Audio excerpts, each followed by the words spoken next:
வணக்கம் நண்பர்களே.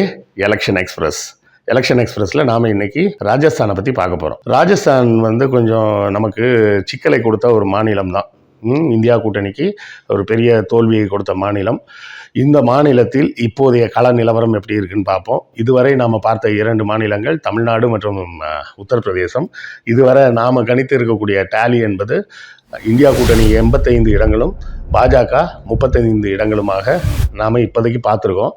தொடர்ந்து ராஜஸ்தானில் என்ன நடக்கும் அப்படிங்கிறத அலசி பார்ப்போம். இந்த சேனலை சப்ஸ்கிரைப் செய்யுங்கள். எங்கள் வீடியோவை உங்கள் நண்பர்களுக்கு ஷேர் செய்யுங்கள். எழுத்தாளர் கிருஷ்ணவேலின் நூல்களை தமிழ்நூல் மன்றம் வெப்சைட் மூலமும் வாங்கலாம், வாட்ஸ்அப் மூலமும் வாங்கலாம். இரண்டுக்குமான லிங்க் டிஸ்கிரிப்ஷனில் உள்ளது. நன்றி.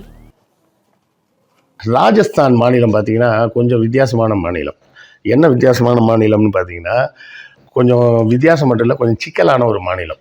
இந்த மாநிலம் ரஜபுத்திரர்கள் அப்படின்னு சொல்லக்கூடிய அந்த பேர்லேயே தெரியும். ராஜஸ்தான், ரஜபுத்திரர் எல்லாமே தெரியும் நமக்கு. கொஞ்சம் உயர் சாதியினரின் ஆதிக்கம் பெற்ற மாநிலம்னே சொல்லலாம். மற்ற உத்தரப்பிரதேசம்லாம் பார்த்தீங்கன்னா கலந்து கட்டி இருக்கும். உயர் சாதி இந்துக்களின் ஆதிக்க பிடியில் இருக்கக்கூடிய ஒரு மாநிலம்.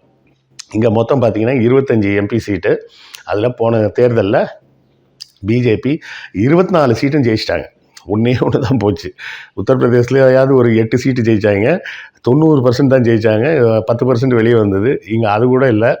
நீங்கள் கணக்குக்கு எடுத்திங்கன்னா கிட்டத்தட்ட 96% இடங்களை ராஜஸ்தானில் பிஜேபி ஜெயிச்சிருக்கு. கொஞ்சம் சிக்கலான மாநிலம் தான். என்ன சிக்கல்லாம் இருக்குது அப்படின்னு பார்ப்போம். ஆனால் இன்னொரு விஷயம் என்ன பார்க்குறோம்னா, கடந்த தேர்தலில் வெறும் 2% தான் டிஃப்ரென்ஸ். இங்கேயும் எப்படி உத்தரப்பிரதேஷ்லேயும் கொஞ்சம் பர்சன்டேஜ் கம்மியோ, அதே போல் இங்கேயும் பிஜேபிக்கும் இந்தியா காங்கிரஸ் கூட்டணிக்கும், அப்போ இந்தியா கூட்டணி கிடையாதுல்ல, காங்கிரஸ் கூட்டணிக்கும் இருந்த வாக்கு வித்தியாசம் என்பது வெறும் 2% தான். அது ஒரு சின்ன சிக்கல். அப்புறம் இந்த 4 மாநில தேர்தலில் ராஜஸ்தான் ஜெயிச்சதுன்னு சொல்லுவாங்க. அது ஜெயிச்சதுக்கு முக்கிய காரணம் என்னென்னா, மோடிஜி பார்த்திங்கன்னா ராஜஸ்தான் எம்பி 2 மாநிலத்தில் மட்டும் சுமார் 14 பேரணி நடத்தினார். 14 பேரணிகளை நடத்தி அதில் அதுக்கப்புறம் பார்த்திங்கன்னா இன்னொரு சத்தீஸ்கரில் போய் ஒரு 5 பேரணி நடத்தியிருக்கிறாரு. அதுலேயும் பார்த்திங்கன்னா 3 பேரணி மிகப்பெரிய பேரணிகள், பல கோடிகளை செலவு பண்ணி இறச்சிருக்கிறாங்க. அதில் ராஜஸ்தானில் 2 மாபெரும் பேரணிகள், மத்திய பிரதேசில் ஒரு மாபெரும் பேரணி அப்படின்லாம் போட்டு நடத்தியிருக்கிறார். இந்த மாநிலத்தை நாம் புரிஞ்சுக்கணும் அப்படின்னு சொன்னோம்னா, அந்த மாநிலத்தை பற்றிய சில விஷயங்கள் நம்ம முதல்ல அங்கே வாழக்கூடிய மக்கள் எப்படி இருக்கிறாங்க அப்படின்ற விஷயங்களை நம்ம தெரிஞ்சுக்கணும். அதையும் முதல்ல பார்த்துருவோம். இப்போ பார்த்திங்கன்னா ராஜஸ்தானை ஒரு 7 டிவிஷனாக பிரித்து சொல்கிறாங்க. பிகானூர், ஜோத்பூர், உதய்பூர், ஆஜ்மீர், ஜெய்ப்பூர், பரத்பூர். இதில் எந்த மாதிரி இருக்காங்கன்னு பார்த்தீங்கன்னா, பிகானூர் வடக்கு பகுதியில் இருக்குது. இங்கே ஜாட் அப்படின்னு சொல்லக்கூடிய அந்த சாதியை சேர்ந்தவர்கள் தான் மிக பெரிய நம்பர்ஸில் இருக்கிறாங்க. அதுக்கு அடுத்த இடத்துல ரஜபுத்திரர்கள் இருக்காங்க. அதுக்கப்புறம் பார்த்திங்கன்னா கொஞ்சம் சின்ன சின்ன சாதிகள் இருக்குது. சரன்ஸ், ரவானா அப்படின்ற சாதிகள்லாம் இருக்கிறாங்க. ஜோத்பூரில் பார்த்திங்கன்னா ஜாட் மற்றும் ரஜபுத்திரர்கள் இருவரும் கிட்டத்தட்ட சமமான அளவில் இருக்கிறாங்க. அதுக்கு அடுத்தால பார்த்திங்கன்னா மெக்வால் அப்படின்னு சொல்லிட்டு ஒரு குரூப்பு, அதுக்கு அடுத்தால பார்ப்பனர்கள், அப்புறம் பலிவால், ராஜ் புரோஹித் அப்படின்னு சொல்லி வேறு சில சாதிகளும் இருக்குது. உதய்பூரில் பார்த்திங்கன்னா இங்கே ப்ரிடாமினண்ட்டாக இருக்கக்கூடியது ஷெட்யூல்டு ட்ரைப், பழங்குடியினர் தான் இங்கே ஜாஸ்தியாக இருக்கிறாங்க. அதை தாண்டி பீல்ஸு, மீனா, ராஜ்புத், பிராமின், அதுக்கு அடுத்தால ஜெயின்ஸு, அப்புறம் ஜாத்து, அப்புறம் ரைகர், மெக்வால் அப்படின்னு சொல்லி 2 தலித் சாதிகள் இருக்காங்க. அஜ்மீர் டிவிஷனில் பார்த்தோம்னா அங்கேயும் ஜாட்டு தான் டாப்பில் இருக்கிறாங்க. அங்கே ஜாட்டுக்கு அடுத்தால ரஜபுத்திரர்கள், வேறு யாரும் கிடையாது. இந்த ஜாட், ரஜபுத்திரர்கள் இருவருமே உயர் சாதின்னு சொல்லக்கூடிய சாதியை சேர்ந்தவர்கள். இந்த ஜாட் என்பவர்கள் எங்களை பிசியாக மாற்றுங்கன்னு ரொம்ப நாளாக கேட்டுட்டு வேறு இருக்காங்க. இப்போ எல்லாருமே அது ஃபேமஸ் ஆகிடுச்சு. இல்லை, எங்களை பிசியாக மாற்றிடுங்க, இல்லை முடிஞ்சால் எம்பிசியாக கூட ஆக்கிடுங்க, இல்லை எஸ்சி ஆக்கிடுங்க, இல்லை எஸ்டி ஆக்கிடுங்க, அப்படியாவது நாங்கள் இந்த இதை வாங்கிக்கிறோம் அப்படின்ற மாதிரி வராங்கல்ல. அது மாதிரி அங்கேயும் நாங்கள் நடந்துகிட்டு இருக்குது. இந்த ரஜபுத்திரர்களுக்கு அப்புறம் பார்த்திங்கன்னா அங்கே தான் கொஞ்சம் முஸ்லீம்ஸ் இருக்கிறாங்க ஆஜ்மீரில். அதுக்கப்புறம் பிராமின்ஸு, குர்ஜார்னு சொல்லிட்டு ஒரு சாதியை சேர்ந்தவர்கள், அப்புறம் கும்ஹார் அப்படின்னு சொல்லக்கூடிய தலித் சாதியை சேர்ந்தவர்கள். ஜெய்ப்பூரில் பார்த்தோம்னா இங்கே மீனா அப்படின்ற ஒரு சாதியை சேர்ந்தவர்களுக்கும், சாதி பேரே மீனா தாங்க, அவர்கள் தலித்தை போன்ற பட்டியலுக்கு வரக்கூடியவர்கள் தான், அவர்களுக்கும் ஜாட்டுகளும் தான் போட்டி. அவங்க தான் 2 பேரும் நிறையா இருக்காங்க. அப்புறம் ஷிகார், ஜுன்ஜுனு அப்படின்னு சில சாதிகள்லாம் இருக்குது. அதுக்கப்புறம் பார்த்திங்கன்னா இந்த மீனான்ற சாதி தான் அதுக்கு அடுத்தால வராங்க. அதுக்கப்புறம் தான் வந்து பார்த்திங்கன்னா குர்ஜார், பிராமின், யாதவ், இங்கேயும் யாதவ்னு சில பேர் இருக்கிறாங்க. கடைசியாக பரத்பூரில் போய் பார்த்தோம்னா ஜாதவ், கோலி, அப்புறம் பைர்வா, மீனா, ஜாட், குர்ஜார் இந்த ஆறில் தான் இருக்கிறாங்க. மொத்தமே பாப்புலேஷன் எவ்வளோன்னு பார்த்தீங்கன்னா 25% தான். இந்த மாவட்டத்தில் பார்த்தீங்கன்னா 20% வந்து ஜாட் மக்கள் தான் இருக்கிறாங்க.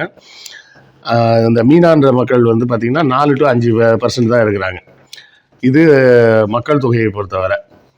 அப்புறம் பார்த்தோம்னா கரோலி, சவாய் அப்படின்னு 2 மாவட்டங்கள் இருக்குது. அங்கே தலா வந்து 14, 15, 13 லட்சம் பேர் இருக்காங்க. கடைசியாக கோட்டா அப்படின்ற, நம்ம கோட்டா கேள்விப்பட்டிருப்பீங்க, இந்த நிறைய காம்படிட்டிவ் எக்ஸாம்ஸே ஃபுல்லாக நடத்துகிற இண்டஸ்ட்ரி மாதிரி வச்சு நடத்துகிற ஊர் அது. அந்த ஊரில் போய் பார்த்தீங்கன்னா எந்த பக்கம் திரும்பினாலும் நீட் ட்ரைனிங்கு, அந்த ட்ரைனிங், இந்த ட்ரைனிங்னு போட்டுக்கிட்டே இருப்பாங்க. அங்கே பார்த்தீங்கன்னா அதிகமாக இருக்க மக்கள் வந்து மீனான்ற மக்கள், குர்ஜார், ஜாட், தலித், பனியா, அப்புறம் பிராமின். 8.36 கோடி மக்கள் வாழ்கிறாங்க. 66% பேர் தான் எழுத்தறிவு பெற்றவர்கள். இவ்வளோ பெரிய மாநிலம், 8 கோடி பேர் இருக்காங்க. அதில் 66% பேர் தான் எழுத படிக்க தெரிந்தவர்கள். அதுதான் ஒரு பெரிய சிக்கலே. சரி, அது என்ன சிக்கல்னு வருவோம். இந்துக்கள் 88% இந்துக்களும், இஸ்லாமியர்கள் ஒரு 9%, 13% வந்து தலித் மக்களும் இருக்கிறாங்க. இங்கே என்ன ஒரு சிக்கல் அப்படின்னு பார்த்தீங்கன்னா 88% வந்து இந்துக்கள் இருக்கிறாங்கன்றது ஒரு பக்கம்.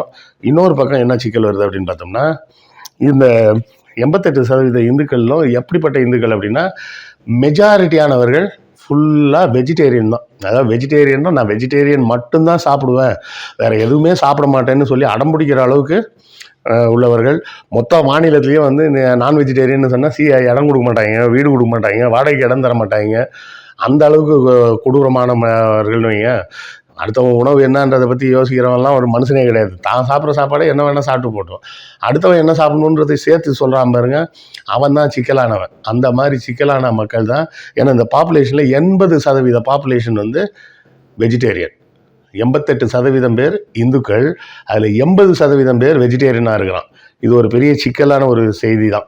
இந்த இடத்தில் வந்து ராஜஸ்தானில் இந்தியா கூட்டணி எவ்வளோ வெல்லும் அப்படின்றது இன்னும் கேள்விக்குறியாக தான் இருக்குது. ஏன்னா அங்கே வந்து பார்த்தோம்னா இந்த பெரும்பான்மையாக இந்த ரஜ்புத், ராஜ் புரோஹித், குர்ஜார், அப்புறம் பிராமின் இந்த சாதியை சேர்ந்தவர்கள் தான் வந்து ஆதிக்கம் அதிகம்.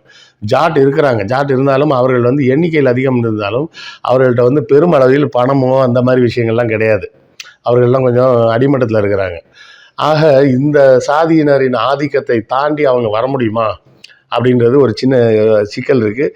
இப்போ கூட பார்த்தோம்னா அங்கே வந்து இன்னும் அந்த ராஜ பரம்பரை அப்படின்னு சொல்லிக்கிட்டு அந்த அரச பரம்பரை, அரச குடும்பம், ஜெய்ப்பூர், ஜெய்சால்மர் அரண்மனைகள், அந்த விஷயங்கள்லாம் இன்னும் அது வந்து ஒரு பெரிய விஷயமாகவே பார்க்கப்படுகிறது.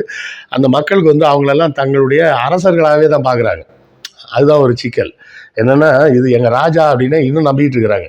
மக்களாட்சி வந்தாச்சுப்பா, இதுக்கு மேலே இந்த ராஜா கீஜாலாம் கிடையாது அப்படின்னு சொன்னாலும் நம்ப மாட்றாங்க. இல்லை எங்களுக்கெல்லாம் நாங்கள்லாம் ரஜபுத்திர வம்சம், எங்கள் வம்சத்தில் வந்த மன்னர்கள் இவங்க, அவங்களெல்லாம் நாங்கள் இன்னும் கடவுளை, அதாவது ராஜாவான்னு பார்க்கும்போதே அடுத்தால ராஜாவை கடவுளாக பார்க்கக்கூடிய ஒரு போக்குன்னு ஒன்று இருக்குது பார்த்தீங்களா.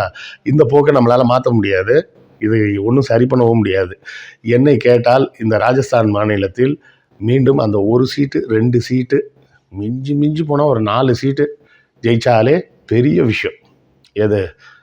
இந்தியா கூட்டணி. ராஜஸ்தானில் இந்தியா கூட்டணி தலைகீழ நின்னாலும் ஜெயிக்கிறதுக்கு வாய்ப்பே இல்லை. அதுக்கு முக்கிய காரணம் வந்து 3 விஷயம். 1, அங்கே உயர் சாதியினரின் ஆதிக்கம் ஜாஸ்தி.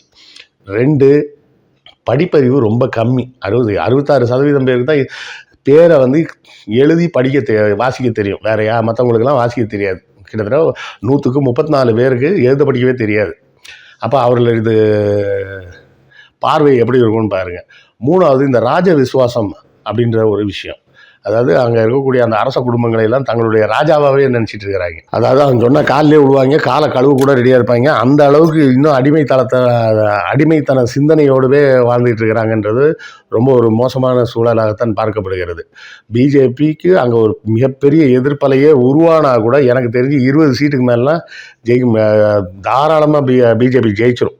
பிஜேபி கூட்டணி இந்த இடத்தில் உத்தரப்பிரதேசில் கூட கொஞ்சம் பாதி போகும். ஆனால் இங்கே வந்து அப்படியே டோட்டலாக எனக்கு தெரிஞ்சு 25க்கு 25 கூட ஜெயிச்சிருவாங்க. அந்த ஒரு சீட்டு நம்ம வந்து சும்மா கண் துடைப்புக்காக வேணால் சொல்லலாம், இல்லை ஒரு 5 சீட்டாவது வரும்னு. எனக்கு வந்து நம்பிக்கை இல்லை. எனக்கு ராஜஸ்தானை பொறுத்தவரை சுத்தமாக நம்பிக்கை இல்லை. ஒருவேளை என்னுடைய அனுமானம் பொய்த்து போனால் மகிழ்ச்சி அடைவேன். சரியா? இப்போதைக்கு அங்கே கடந்த தேர்தலை வச்சு பார்க்கும்போது எப்படி இருக்குது அப்படின்னு பார்த்தீங்கன்னா, அந்த அசம்பிளி எலெக்ஷனை வச்சு பார்த்தோம்னா பிஜேபி மிகப்பெரிய வெற்றியை தான் பெற்றிருக்கு. 42% வாக்கு வங்கி அவங்களுக்கு ஒசந்துருக்கு. சரியா? ஒசந்தது மட்டும் இல்லாமல் நேஷ்னல் காங்கிரஸுக்கு, இந்தியன் நேஷ்னல் காங்கிரஸுக்கு 30% வாக்கு வங்கி குறைஞ்சிருக்கு. நம்ம உண்மையை மட்டும்தான் சொல்லணும், டேட்டாவை மட்டும்தான் பேச முடியும். சும்மா நம்ம வாய்க்கு வந்தது இல்லை நமக்கு ஆசைப்படுற விஷயத்தெல்லாம் நம்ம பேச முடியாது. கடந்த அசம்பிளி எலெக்ஷனில் பார்த்தோம்னா பிஜேபியின் வாக்கு வங்கி என்பது 42% உயர்ந்திருக்கு. அதாவது பழைய ஓட்டை விட 42% எக்ஸ்ட்ரா வாங்கியிருக்காங்கன்னு சொல்லலாம். அது 100 ஓட்டு வாங்கியிருக்காங்கன்னா அது கடந்த தேர்தலில் 142 ஓட்டு வாங்கியிருக்காங்க. காங்கிரஸ் வந்து அதுக்கு முந்தின தேர்தலில் 100 ஓட்டு வாங்கியிருந்தாங்கன்னா அதே தொகுதியில் 70 ஓட்டு தான் வாங்கியிருக்காங்க. இன்னும் குறைஞ்சிருச்சு. ஸோ இப்படி ஒரு சூழலில் வந்து ராஜஸ்தான் 25 சீட்டும் கண்டிப்பாக பிஜேபி தான் ஜெயிக்கும். அது கொஞ்சம் சோகமாக தான் சொல்லி ஆக வேண்டியிருக்கு, வேறு வழி இல்லை. உண்மை நிலவரத்தை உண்மையாக தான் சொல்லணும். ஸோ 25 சீட்டு நேற்று வரை நம்ம பார்த்த சீட்டு டேலின்னு எடுத்தோம்னா இந்தியா கூட்டணி 85 சீட்டும், பாஜக 35 சீட்டுன்னு சொன்னோம். இப்போ இந்த 3வது மாநிலமாக ராஜஸ்தானை சேர்த்தோம்னா 25 + 35 60 சீட். ஆக இந்த 3 மாநிலங்கள் தமிழ்நாடு, உத்தரப்பிரதேசம், ராஜஸ்தான், இந்த 3 மாநிலங்களை வைத்து பார்க்கக்கூடிய கணக்கில் பார்த்தோம்னா 85 சீட்டு இந்தியா கூட்டணிக்கும். அது முதல்ல நம்பர் பெருசாக தெரியுது. காரணம் வந்து நம்ம நேராக 40 சீட்டு தமிழ்நாடு உள்ளே சேர்த்துட்டோம். சரியா? அதனால் அப்படி தெரியுது. அப்படி இல்லைன்னா வெறும் உத்தரப்பிரதேசம், ராஜஸ்தான் ரெண்டுத்தையும் கூட்டினீங்கன்னா நான் சொல்கிற கணக்குப்படி பார்த்தீங்கன்னாலே என்ன வரும், இது ஒரு 35, அது ஒரு 25, 60 சீட்டு வரும். இந்தியா கூட்டணிக்கு வெறும் 45 சீட்டு தான் இருக்கும். 15 சீட்டு, அதோட இந்த 2 மாநிலத்திலேயே 15 சீட்டு குறைஞ்சிரும் இந்தியா கூட்டணி. நம்ம தமிழ்நாட்டையும் சேர்த்து வச்சுருக்கிறதுனால அப்படியே போவோம். கொஞ்சம் பாசிட்டிவாக இருக்கட்டுமே. 85 vs 60 அப்படின்னு வந்திருக்குது. அப்போ கூட பாஜக கூட்டணிக்கு வெறும் 25 சீட்டு தான் கம்மியாக இருக்குது. போக போக எப்படி இருக்குன்றதையும் பார்ப்போம். இந்த 3 மாநிலத்தை தொடர்ந்து நாளை நாம் மத்திய பிரதேசத்தை பற்றி பார்ப்போம். நன்றி, வணக்கம். அப்புறம் நண்பர்களே, புத்தகம் வாங்குவதற்கான வழக்கமான ஒரு கோரிக்கை. நம்ம இந்த வினோத வாய்ஸ் சேனல் வந்து மானிட்டைஸ் ஆகிடுச்சு. எல்லாம் உங்கள் அன்பின் ஆதரவும் காரணமாக. அதனால் இப்போ இதில் விளம்பரங்கள் வருது. ஆனாலும் இந்த விளம்பரங்களின் மூலம் வரக்கூடிய வருமானம் வந்து நம்ம கேஆர்வி சேனலில் வந்த அளவுக்குலாம் ஒன்றும் வராது. அதோட கம்பேர் பண்ணால் 1/10 பங்கு வந்தாலே ஜாஸ்தின்னு வச்சிங்களேன். உங்கள் ஆதரவு தொடர்ந்து எங்களுக்கு வேண்டும்.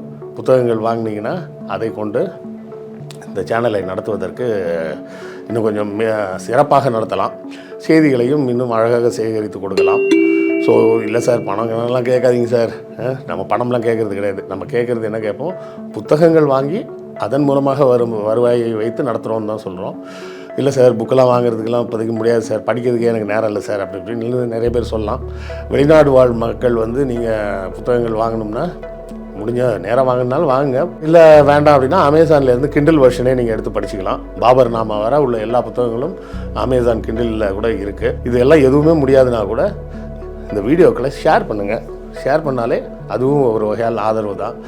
லைக் போடுங்க, கமெண்ட் போடுங்க, எல்லாமே ஆதரவு தான். ஸோ ஏதாவது ஒரு வகையில் எங்கள் சேனலுக்கு தொடர்ந்து உங்கள் ஆதரவை கொடுத்து கொண்டே இருங்க.